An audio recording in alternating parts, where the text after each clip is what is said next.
Assalamualaikum warahmatullahi wabarakatuh. Saya Hera Sukma Kartika dengan NIM 2214100004 dari Prodi Ekonomi Syariah kelas A semester 4. Di sini saya akan menjawab soal-soal ujian tengah semester yang diberikan oleh Bapak Aan Ansori MM.Com pada mata kuliah Kewirausahaan dan Bisnis Syariah. Bagaimana cara kita menerapkan perdagangan seperti yang diajarkan Rasul di era globalisasi sekarang ini? Cara kita menerapkan perdagangan seperti yang diajarkan oleh Rasul di era globalisasi dapat dilakukan dengan yang pertama, menjunjung tinggi prinsip keadilan dalam semua transaksi, sebab perdagangan harus adil dan transparan tanpa penipuan atau eksploitasi.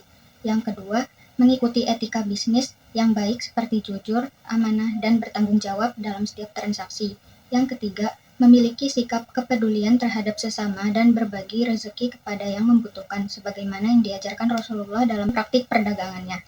Yang keempat, mengembangkan pengetahuan dan keterampilan dalam perdagangan serta terus belajar dan meningkatkan kemampuan untuk bersaing dalam pasar global.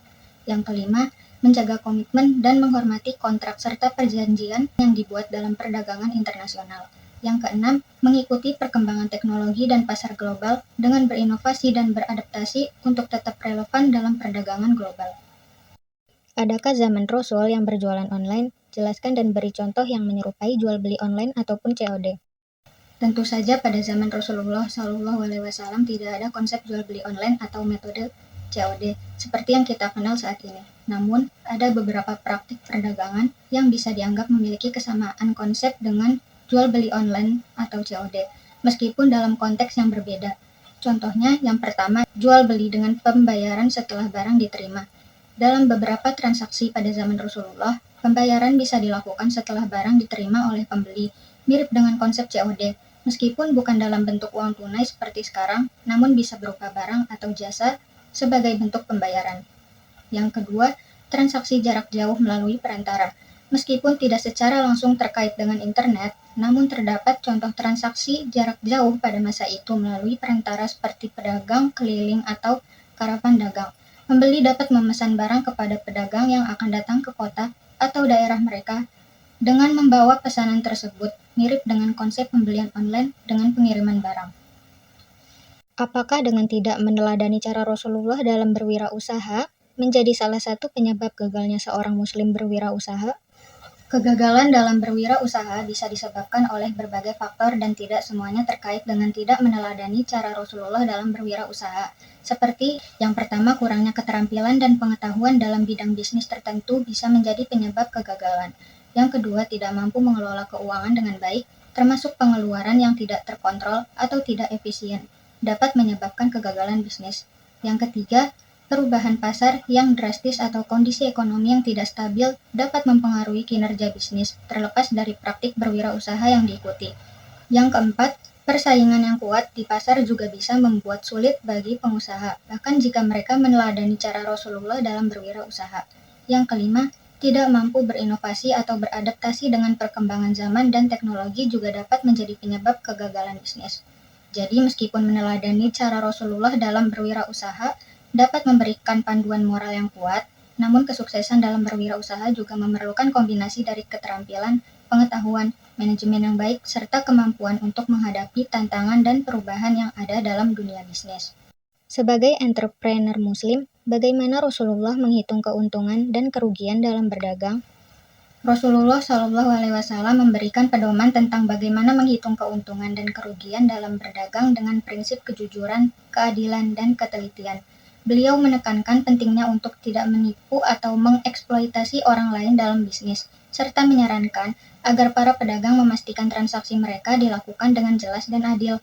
Dalam Islam, mengambil keuntungan dari bisnis itu diperbolehkan, namun dengan memperhatikan etika dan nilai-nilai moral yang tinggi. Rasulullah mendorong para pedagang untuk menghitung laba dengan jujur dan tidak menambahkan keuntungan secara tidak adil, sehingga dapat memperoleh keuntungan yang halal dan berkah dari Allah Subhanahu wa Ta'ala. Bagaimana cara agar usaha tradisional tetap bertahan dengan perkembangan bisnis digital yang semakin cepat?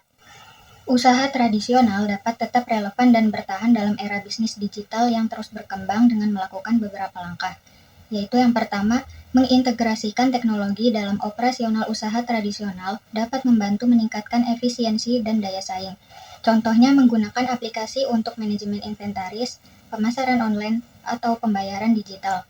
Yang kedua, menawarkan produk atau layanan tambahan yang sesuai dengan kebutuhan pasar saat ini dapat membantu menarik pelanggan baru dan mempertahankan pelanggan lama. Yang ketiga, memberikan pelayanan yang unggul dan pengalaman yang memuaskan bagi pelanggan dapat menjadi keunggulan kompetitif yang membuat pelanggan kembali lagi. Yang keempat, berkolaborasi dengan bisnis digital seperti e-commerce atau platform pemasaran online dapat membantu meningkatkan visibilitas dan akses pasar bagi usaha tradisional. Yang kelima, membangun hubungan yang kuat dengan komunitas lokal dapat membantu mempertahankan loyalitas pelanggan dan memperluas jangkauan usaha. Yang keenam, melatih karyawan untuk mengembangkan keterampilan digital dan adaptasi terhadap perubahan teknologi dapat membantu meningkatkan kinerja usaha tradisional. Bagaimana proses pengembangan produk atau layanan dalam model usaha tradisional supaya produk kita diminati konsumen? Proses pengembangan produk atau layanan dalam model usaha tradisional untuk membuat produk diminati oleh konsumen melibatkan beberapa langkah penting, yaitu yang pertama, melakukan riset pasar untuk memahami kebutuhan dan preferensi konsumen dengan mengidentifikasi segmen pasar yang dituju dan apa yang mereka cari dalam produk atau layanan kita. Yang kedua, menemukan cara untuk membuat produk atau layanan kita unik dan menonjol di pasar, seperti dengan berinovasi dalam desain, fitur, atau kualitas produk untuk membedakan diri dari pesaing. Yang ketiga, membuat prototipe produk atau layanan kita dan uji dengan kelompok target konsumen. Lalu gunakan umpan balik yang telah didapatkan untuk melakukan iterasi dan perbaikan. Yang keempat, menggunakan strategi pemasaran yang tepat untuk menjangkau dan menarik perhatian konsumen potensial. Gunakan berbagai saluran pemasaran yang relevan dengan target pasar kita, baik itu media sosial, iklan, promosi langsung, atau secara komunitas. Yang kelima, memastikan produk atau layanan kita memiliki kualitas yang baik dan memberikan pengalaman yang memuaskan bagi konsumen. Pelayanan yang baik dan responsif juga dapat meningkatkan kepuasan pelanggan dan membangun loyalitas merek. Yang keenam, menentukan harga yang sesuai dengan nilai produk atau layanan kita dan bersaing dengan harga pesaing. Jadi, jika memungkinkan, tawarkan promosi atau diskon untuk menarik perhatian konsumen. Yang ketujuh, melakukan evaluasi terhadap performa produk atau layanan kita secara berkala dan siap untuk melakukan penyesuaian yang sesuai dengan perubahan dalam pasar atau umpan balik dari pelanggan. Kira-kira, usaha tradisional akan mati tidak ketika dominasi semua usaha memakai digital? Meskipun dominasi usaha digital terus meningkat, usaha tradisional tidak selalu akan mati, karena ada beberapa alasan mengapa usaha tradisional masih memiliki tempat di pasar, yaitu yang pertama, beberapa konsumen lebih memilih untuk berbelanja atau menggunakan layanan dari usaha tradisional karena mereka memiliki ikatan emosional dengan merek lokal atau menghargai keaslian budaya lokal. Yang kedua, beberapa usaha tradisional menawarkan kualitas produk atau layanan yang sulit ditandingi oleh bisnis digital. Selain itu, pengalaman berbelanja di toko fisik dapat menjadi pengalaman yang berbeda dan menarik bagi beberapa konsumen. Yang ketiga, beberapa konsumen mungkin lebih percaya pada usaha tradisional karena mereka dapat melihat langsung produk yang mereka beli dan berinteraksi dengan penjual secara langsung sehingga mengurangi risiko penipuan. Yang keempat, interaksi langsung antara penjual dan pembeli dalam usaha tradisional dapat membangun koneksi personal yang kuat dan membantu dalam membangun kepercayaan dan loyalitas pelanggan. Yang kelima, dalam beberapa kasus, usaha tradisional dapat lebih cepat dalam memberikan layanan darurat atau ketersediaan langsung produk daripada bisnis digital. Namun, usaha tradisional tetap perlu melakukan adaptasi termasuk mengadopsi teknologi, sebab kombinasi antara model bisnis tradisional dan digital juga dapat menjadi strategi yang efektif untuk tetap relevan dalam lingkungan bisnis yang berubah dengan cepat. Bagaimana risiko keamanan dan privasi data dalam model usaha digital dibandingkan dengan usaha tradisional tersebut? Beberapa risiko keamanan dan privasi data dalam model usaha digital dibandingkan dengan usaha tradisional yaitu yang pertama, keamanan data online. Usaha digital beroperasi di dunia maya yang rentan terhadap serangan cyber seperti peretasan, malware, dan pencurian identitas. data sensitif seperti informasi pelanggan, transaksi keuangan, dan rahasia industri bisa menjadi target bagi penjahat cyber. Yang kedua, pengelolaan keamanan, di mana usaha digital harus menginvestasikan dalam sistem keamanan yang kuat, termasuk enkripsi data, firewall, dan sistem deteksi intrusi untuk melindungi data mereka dari serangan cyber, di mana ini merupakan biaya tambahan dan tanggung jawab yang tidak selalu ada dalam usaha tradisional. Yang ketiga, kepatuhan regulasi, di mana usaha digital seringkali harus mematuhi peraturan privasi data yang ketat, seperti General Data Protection Regulation di Uni Eropa atau California Consumer Privacy Act di California, dan pelanggaran terhadap peraturan ini dapat mengakibatkan sanksi hukum yang berat. Yang keempat, tingkat keterbukaan data, di mana dalam model usaha digital, ada risiko bahwa data pelanggan bisa bocor atau diakses oleh pihak ketiga tanpa izin. Ini dapat mengancam privasi pelanggan dan kepercayaan mereka terhadap bisnis.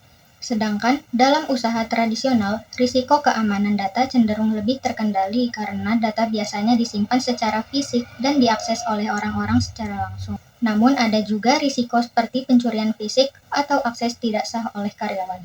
Mengenai kisah inspiratif dari pengusaha muslim sukses di Indonesia, apa yang dapat kita pelajari dari pengalaman mereka dalam menjalankan bisnis?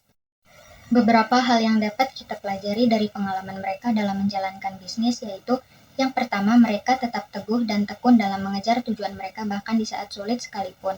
Yang kedua, mereka membangun bisnis mereka dengan cara yang sesuai dengan nilai-nilai Islam. Yang ketiga, mereka terus mencari cara baru untuk memenuhi kebutuhan pasar dan membedakan diri dari pesaing. Yang keempat, mereka tidak hanya fokus pada keuntungan pribadi, melainkan juga berusaha untuk memberdayakan masyarakat sekitar dengan memberikan peluang kerja, pelatihan, atau melakukan kegiatan amal untuk membantu orang-orang yang membutuhkan. Yang kelima, mereka mengintegrasikan tanggung jawab sosial dan lingkungan dalam operasional bisnis mereka dan berkontribusi pada pembangunan masyarakat yang berkelanjutan. Yang keenam, mereka tidak ragu untuk bekerja sama dengan orang lain yang memiliki keahlian atau pengalaman yang berbeda untuk mencapai tujuan bersama. Yang ketujuh, mereka mengandalkan doa dan tawakal dalam menjalankan bisnis mereka karena mereka percaya bahwa kesuksesan datang dari Allah Subhanahu wa Ta'ala dan mereka berdoa serta berusaha sebaik mungkin untuk mencapainya. Bagaimana perkembangan kewirausahaan syariah di Indonesia saat ini? Apakah semakin pesat atau seperti apa? Perkembangan kewirausahaan syariah di Indonesia saat ini terus mengalami pertumbuhan yang positif dan pesat karena didukung oleh beberapa faktor, seperti yang pertama, semakin banyak masyarakat Indonesia yang menyadari pentingnya prinsip-prinsip syariah dalam berbisnis, baik dari segi keadilan, kejujuran, maupun aspek spiritual. Yang kedua, tersedianya berbagai produk dan layanan syariah, mulai dari perbankan syariah, asuransi syariah, hingga produk-produk halal memberikan peluang yang luas bagi kewirausahaan syariah. Yang ketiga, pemerintah Indonesia telah memberikan dukungan terhadap pengembangan kewirausahaan syariah melalui berbagai kebijakan dan regulasi yang mendukung, seperti pemberian insentif pajak dan bantuan modal usaha. Yang keempat, pertumbuhan ekonomi yang stabil dan potensi pasar yang besar bagi produk dan layanan syariah, terutama di Indonesia sebagai negara dengan mayoritas penduduk muslim terbesar di dunia, menjadi faktor pendorong perkembangan kewirausahaan syariah. Yang kelima, semakin banyaknya sumber daya manusia yang terampil dan kompeten dalam bidang kewirausahaan syariah, baik dari segi keilmuan syariah maupun manajemen bisnis, juga turut mendukung perkembangan sektor ini. Yang keenam, para pengusaha syariah terus melakukan inovasi dan kreativitas dalam mengembangkan produk dan layanan yang sesuai dengan prinsip syariah namun tetap kompetitif di pasaran. Bagaimana kewirausahaan syariah dapat mengatasi tantangan dalam lingkungan bisnis global yang beragam? Beberapa strategi yang dapat diterapkan kewirausahaan syariah dalam mengatasi tantangan dalam lingkungan bisnis global yang beragam, yaitu yang pertama, kewirausahaan syariah dapat memanfaatkan prinsip-prinsip yang universal, seperti keadilan, kejujuran, dan tanggung jawab sosial untuk membangun hubungan yang baik dengan berbagai pihak di lingkungan bisnis global. Yang kedua, dengan memahami keunikan pasar lokal dan budaya bisnis, kewirausahaan syariah dapat mengembangkan produk dan layanan yang relevan dan berdaya saing.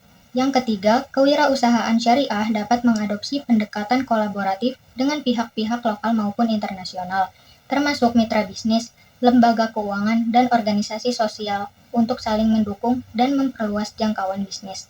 Yang keempat, kewirausahaan syariah dapat memainkan peran penting dalam menyediakan layanan keuangan syariah yang sesuai dengan prinsip-prinsip Islam, dan ini dapat menjadi pilihan yang menarik bagi konsumen di berbagai negara yang mencari alternatif yang sesuai dengan nilai-nilai Islam. Yang kelima, kewirausahaan syariah dapat mengadopsi pendekatan inovatif dalam pemasaran, seperti pemasaran digital yang terarah dan konten yang relevan dengan nilai-nilai syariah untuk mencapai pasar global dengan efektif. Yang keenam, kewirausahaan syariah dapat mempertimbangkan pendekatan bisnis yang berkelanjutan dengan memperhatikan aspek ekonomi, sosial, dan lingkungan. Mungkin hanya itu jawaban yang bisa saya berikan. Wassalamualaikum warahmatullahi wabarakatuh.